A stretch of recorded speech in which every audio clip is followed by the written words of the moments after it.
Hello everyone, welcome to I exam B students. मेरा नाम है कैलाश तिवारी। दोस्तों, आप सभी को पता है कि यूपीएससी जो हमारी कंट्री में सबसे बड़ा एग्जामिनेशन होता है, उसका 2023 के लिए आज प्रीलिम्स का एग्जामिनेशन था। और यहाँ पे हम आज डिस्कस करने वाले हैं GS1 का जो एग्जामिनेशन था उसके कुछ क्वेश्चन जो कि एग्रीकल्चर से रिलेटेड है। अभी क्वेश्चन मैं क्यों डिस्कस करने वाला हूँ, क्योंकि आप जितने भी स्टूडेंट्स मुझे फॉलो करते हैं एग्रीकल्चर बैकग्राउंड की, सो उन्हें पता चल सके कि एग्रीकल्चर से रिलेटेड कैसे क्वेश्चन GS1 में आते हैं। GS1 वो कॉमन पेपर है हर किसी स्टूडेंट्स के लिए प्रीलिम्स में। दूसरा पेपर आपको पता ही है सी सेट होता है।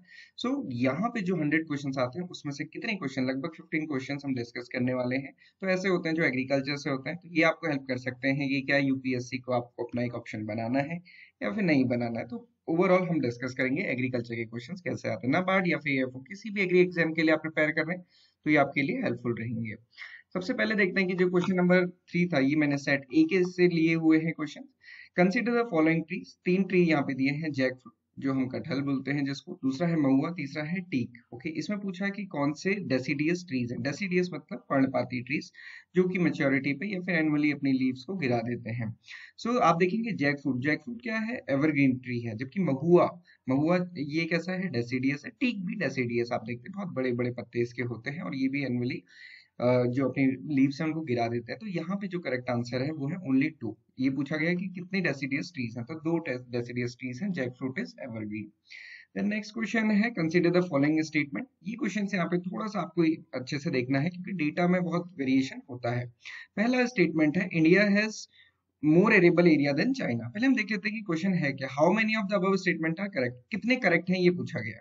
तो India has more arable area than China, तो इंडिया का एरेबल एरिया चाइना से ज्यादा है। आप देख सकते हैं 2017 या कुछ स्टैटिस्टिक्स डेटा के अकॉर्डिंग देखेंगे तो इंडिया जो चाइना में एरेबल एरिया है वो कम है, जबकि इंडिया का एरेबल एरिया ज्यादा है। ये मैंने 2022 का एग्रीकल्चर एट अ ग्लांस जो आता है directorate of economics and stat से, वहां से लिया हुआ है। तो ये तो बिल्कुल सही स्टेटमेंट है।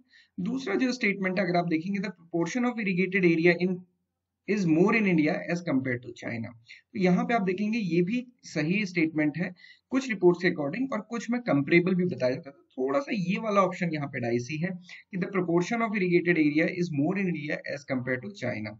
आपको देखेंगे कुछ एक रिपोर्ट आई थी कुछ टाइम पहले फाइनेंशियल एक्सप्रेस की, उसमें मैं मेंशन किया था कि चाइना का जो इरिगेशन कवर है वो 41% है, इंडिया का 48% है। कुछ रिपोर्ट्स में बराबर दिया था, किसी में ज्यादा दिया था। तो ये वाला ऑप्शन थोड़ा सा डाइसी है। इसके बाद जो थर्ड है, the average productivity per hectare of Indian agriculture is higher than that of China. तो ये सही नहीं है, चाइना की प्रोडक्टिविटी हमसे ज्यादा है। ओवरऑल प्रोडक्शन में भी हम देखेंगे तो चाइना इज लीडिंग। तो यहाँ पे ओनली 1 या फिर ओनली 2 आंसर हो सकता है, ये वाला ऑप्शन, क्योंकि डेटा हमारे पास एग्जैक्ट हमारे पास होना चाहिए कंपैरिजन करने के लिए, क्योंकि बहुत सिमिलर भी है और बहुत साथ भी है। तो इन दोनों में से कोई एक ऑप्शन हो सकता है। आपको जो भी लगता है या फिर अगर आपको डेटा कोड कर सकते हैं तो कमेंट बॉक्स में जरूर कीजिएगा। देन नेक्स्ट क्वेश्चन था ilmenite and the rutile abundantly available in certain coastal tracts of India are rich source of which of the following? Aluminium, copper, iron and titanium। तो ये क्वेश्चन तो हम difficult कह सकते हैं क्योंकि हर टाइप के जो माइंस ओर्स होते हैं उनके बारे में हमें पता होना थोड़ा सा डिफिकल्ट होता है। अब देखेंगे माइंस के अकॉर्डिंग ilmenite एंड rutile ये दोनों ही टाइटेनियम के, या आप देखेंगे ilmenite and rutile are the 2 chief minerals of titanium. तो ये टाइटेनियम के sources हैं। The next question is which of the following organism perform the waggle dance for others of their kin to indicate the direction and the distance to a source of their food। तो जैसे हम कहते हैं कि हनी बीज जो है, हनी बीज वेगल डांस करती हैं। ये सबसे डिसिप्लिन्ड क्रिएचर होती हैं अर्थ में। वो हर चीज के लिए बहुत उनका सीक्वेंशियल या फिर हम कहें कि बहुत तरीके से उनका जो डांस है उसके थ्रू वो कम्युनिकेट करते हैं। बहुत प्रॉपर कम्युनिकेशन होता है, क्योंकि आपने देखा है कि एक जो बी कॉलोनी होती है उसमें हंड्रेड्स ऑफ हनी बीज रहती है। तो इसको वेगल डांस कहते हैं, ये बताने के लिए कि लोकेशन कितनी है, जो फ्लावर्स हैं उसके पैच की लोकेशन कितनी दूर है, किस डायरेक्शन में है। तो ये डिफरेंट डायरेक्शन, डिफरेंट टाइप के डांसेस हैं। हिमानियम ने इस पर वीडियो बनाई थी, आप इसको देख सकते हैं।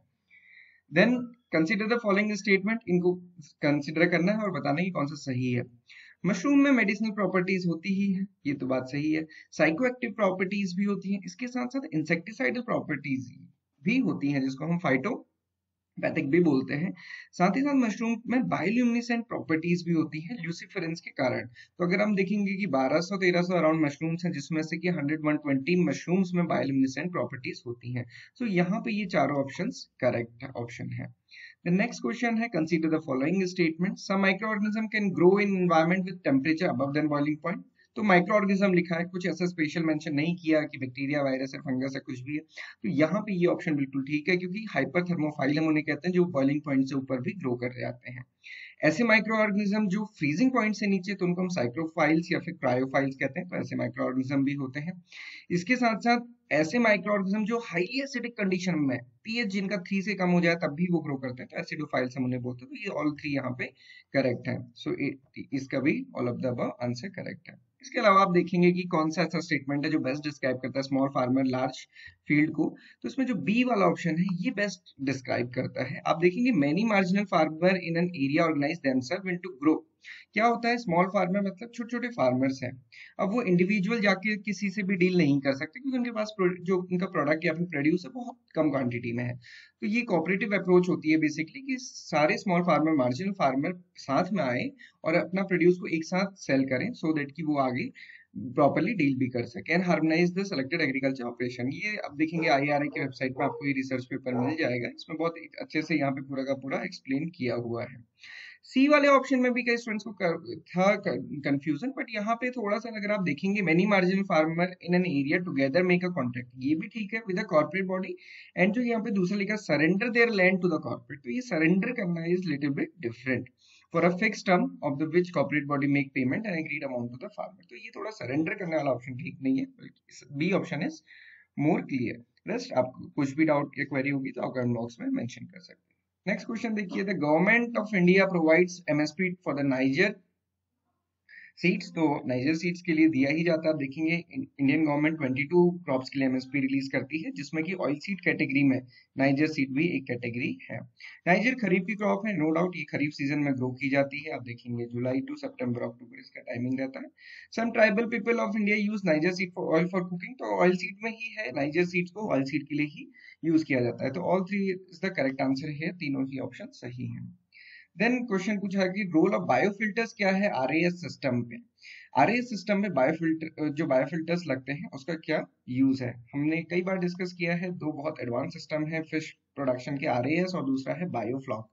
तो जो आरएएस सिस्टम है, अगर आप देखेंगे रीसर्कुलेटरी एक्वाकल्चर सिस्टम, इसमें रीसर्कुलेशन होता है और ये थोड़ी सी महंगी मेथड होती है as compare to the biofloc. तो बायोफिल्टर्स जो होते हैं वो वाटर को ट्रीट करते हैं by removing uneaten fish feed, ये भी ठीक है। ये अमोनिया को कन्वर्ट करता है फिश वेस्ट टू नाइट्रेट, जिसको फिर यूज किया जा सकता है, बट फास्फोरस में इसका कोई रोल नहीं होता है। तो यहाँ पे only 2 will be the correct answer. Next question है, आप यहाँ पे देखिए, ये क्वेश्चन थोड़ा सा इजी भी है आई थिंक, बट इजी मुझे उनके लिए लगेगा जो एग्रीकल्चर स्टूडेंट्स होंगे, क्योंकि यहाँ पे देखेंगे the soil in tropical rain forest is rich in nutrient. तो ट्रॉपिकल और रेन फॉरेस्ट, तो रेन फॉरेस्ट में कभी भी सॉइल न्यूट्रिएंट में रिच नहीं होगी, क्योंकि इतना हाई रेनफॉल है, तो वो हमेशा क्या होगा, बह जाएंगे न्यूट्रिएंट्स, तो वहां पे वो करेक्ट आंसर नहीं होगा, मतलब ये ऑप्शन करेक्ट नहीं है। देन दूसरा क्या है, हाई टेम्परेचर और मॉइस्चर के कारण क्या होता है, जो डेड ऑर्गेनिक मैटर होता है वो डिकम्पोज बहुत जल्दी होता है। तो ये भी सही है कि हाई टेम्परेचर और मॉइस्चर प्रेजेंट होने की वजह से वो जल्दी हो जाता है। ऊपर वाला ऑप्शन इनकरेक्ट, सेकंड वाला करेक्ट, तो ये ऑप्शन यहाँ पे correct. Then microsatellite DNA, microsatellite DNA होता क्या है। देखिए हमारी बॉडी में न्यूक्लियस में क्रोमोसोम्स होते हैं, और जो क्रोमोसोम होता है ये कंडेंस्ड फॉर्म होता है किसका, डीएनए का।